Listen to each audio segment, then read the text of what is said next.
for.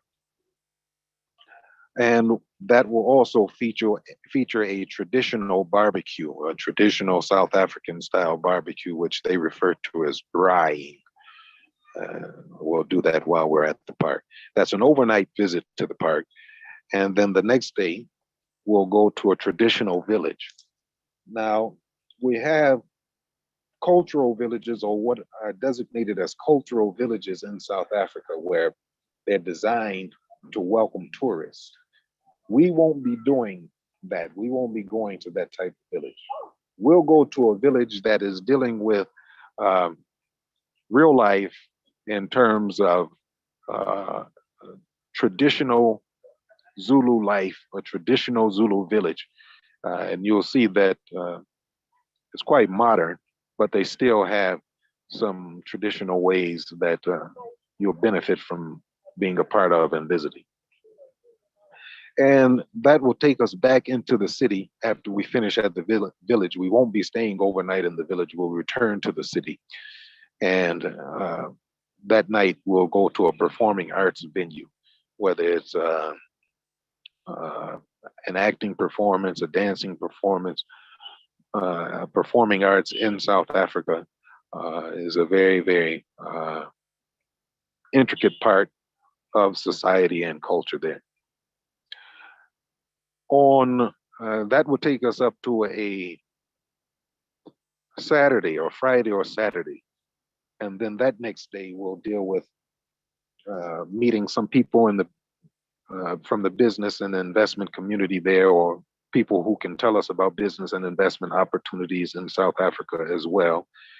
And then the rest of the day will be a day filled with uh, activities. Like I said, we'll have some group activities planned, but you certainly will have the autonomy to uh, engage in whatever activities you wanted to engage in. Sports and recreation, again, some of the best golf courses in the world. If you wanted to go to fitness centers, they're there. Uh, we'll take a trip to Moses Mabhida Stadium, which was built during the 20 for the 2020 FIFA World Cup in South Africa.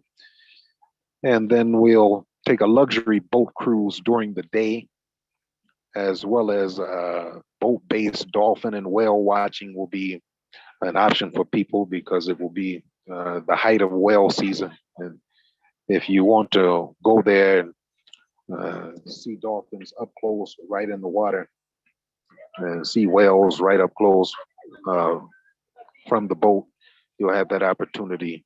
Ushaka Marine, SeaWorld, you can Google search these places, like I said, the Ponce Museum and African Arts Center.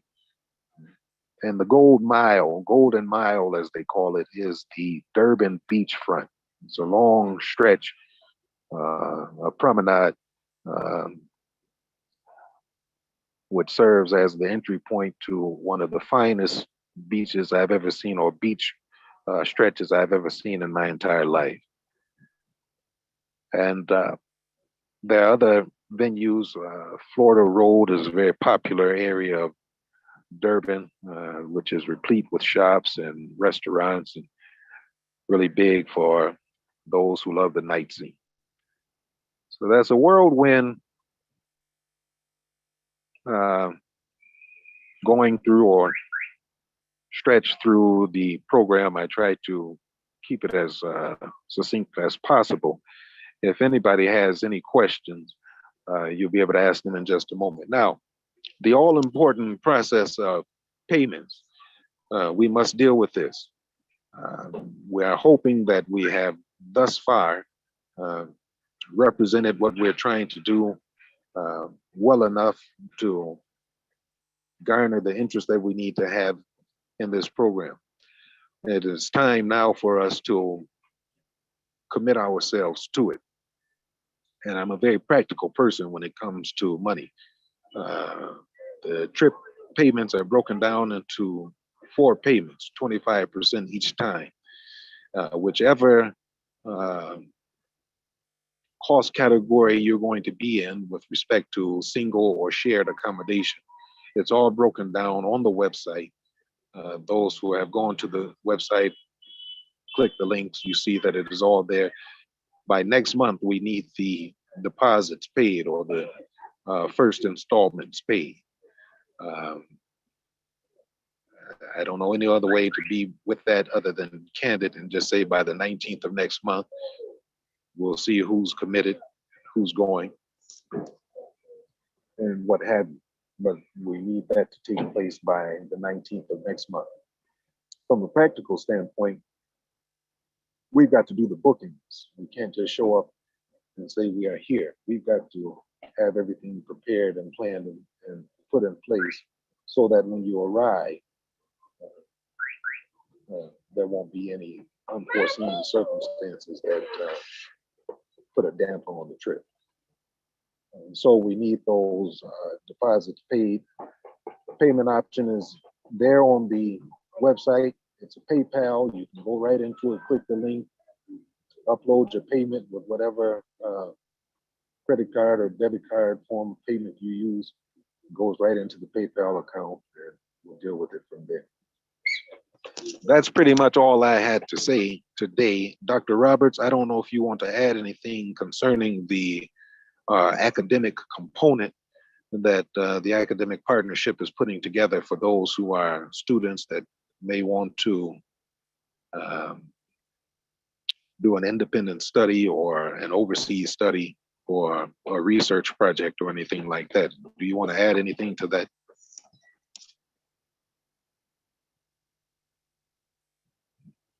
Good morning, good afternoon, everyone. My name is Ray Roberts. I hope to see everyone next year in Rwanda and South Africa. I know it will be an experience that you will appreciate for a very long time.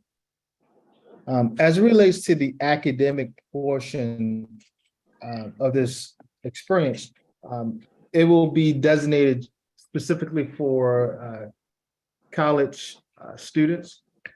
And the theme is making SMEs. That's the theme, making subject matter as experts. And why that theme? The entire purpose of this experience for college students is to give them a global perspective, a perspective outside of the United States, and may help them to realize their value in the global marketplace. So we're going to focus on, as you know, nowadays there are thousands of major students are majoring in and exploring, but we're going to focus on three particular areas of study. One is politics, medical, and business. They will be the three areas that we will focus on. So if we had students interested in going into, like the young lady from with Michigan State that Yes. Shamunga met this week, I believe she's a political science major. She's so actually a she- double major, political science and African American studies. Right, so she may be interested in the political phase of the experience. And in this phase or in this track, participants will engage with government officials in several African countries. Right now, we're looking at Kenya because I have strong ties with, I have strong government relations with officials in Kenya, South Africa. Obviously, since we're visiting there, we will work on Rwanda and Ethiopia. The second track will be medical, okay, for our aspiring doctors and practitioners, where they will be able to engage in different internships or shadowing different medical practitioners, both on private and government medicine. And the second one will be business. So all of our young folks who may be majoring in business and finance and business related or inspiring or aspiring entrepreneurs, they'll be able to interface with business owners. And we're not talking about, storefront. We're talking about major corporations in these countries. Some of them that have American and European affiliation, the Middle Eastern affiliation. So they will serve as interns or shadow executive officers in these companies. So that's what I have to give right now. Again, we're focusing on Kenya, South Africa, and Ethiopia. We will try to get Rwanda online. I don't think Rwanda will be that much of an issue to get online. And we're considering a couple other African countries. I'm going to talk to Shimonga and other people on the committee here to possibly include some Middle Eastern countries, because the Middle East and Africa have very strong roots. We can argue that many folks who believe that they're Arab are actually African, but we'll save that discussion for another day. But we may consider including Saudi Arabia, because Saudi Arabia and the GCC countries right now, they are going to be the players for the second half of the 21st century. You look at what's going on in Riyadh at the moment, they're preparing for something big. So it's important that our African-American young folks be prepared for this shift, this economic shift or financial reset. And a lot of that is going to take place in the Middle East. It is very clear, if you look at the amount of money and investment that's being poured in the GCC countries, it is very clear that this economic shift or reset or whatever you want to call it, the Middle East is going to be a major player in it. And we do not want our young people to be left out and to be shut out of those opportunities. So that's what I have for right now. The next meeting, I can give you a little bit more detail. Thank you for. Thank you so much, Dr. Roberts. We certainly do appreciate that. Now, I should add that with the academic component, there will be a different fee structure due to universities' requirements and other institutions' requirements. It's going to be more. Yeah. It's going to be more than just. It's a separate program. We're going to try to sync it with this program so the participants can take part in the Juneteenth celebration in Rwanda and South Africa, but technically it's a separate program. Right. Thank you. All right. I think that Kanyezi in South Africa, she didn't have a chance to join with us. She did tell me that she has a funeral to attend, and she said she may not be able to join. Otherwise, that's pretty much all I had to share, and I wanted to clarify those things. Are there any questions that anyone has about anything from last week, or rather from last meeting or from today? Anything that I did not touch on that you would wish that I would touch on?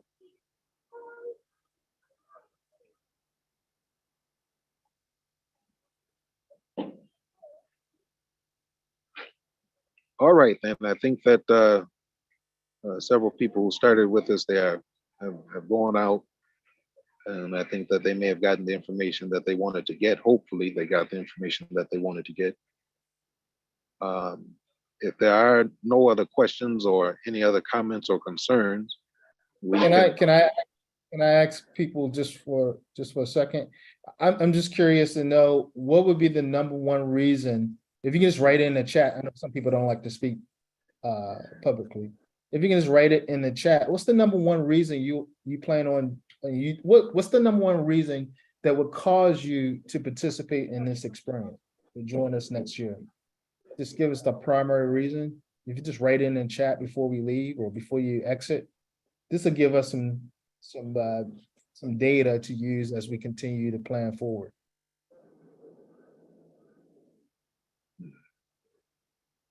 Thank you. All right. With that, we certainly do appreciate your time. Saturday mornings on a busy Monday through Friday week. Saturday mornings are very valuable, or Saturdays period are very valuable days, cherished days. Thank you for taking the time that you have taken to join us.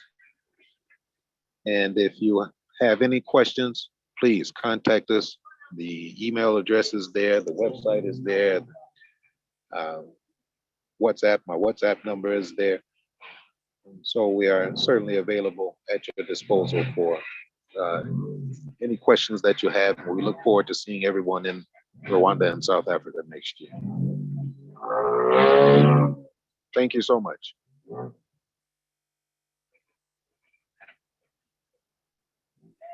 All right, y'all. Have a good day. Thank you, sir. You too. I'm at a car wash with the kids. We out here washing cars for the youth. We got the little, yeah. Got my parents out here. We washing cars. We at the AutoZone, getting ready for American football. Raising money, got to get shoulder pads and helmets.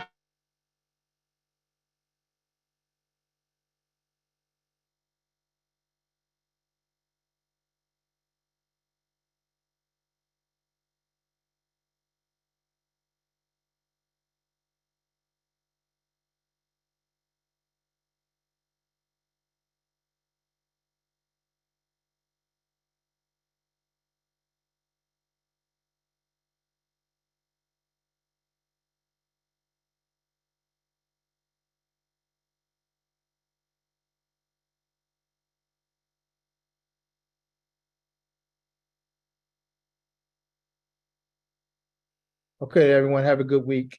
God bless you.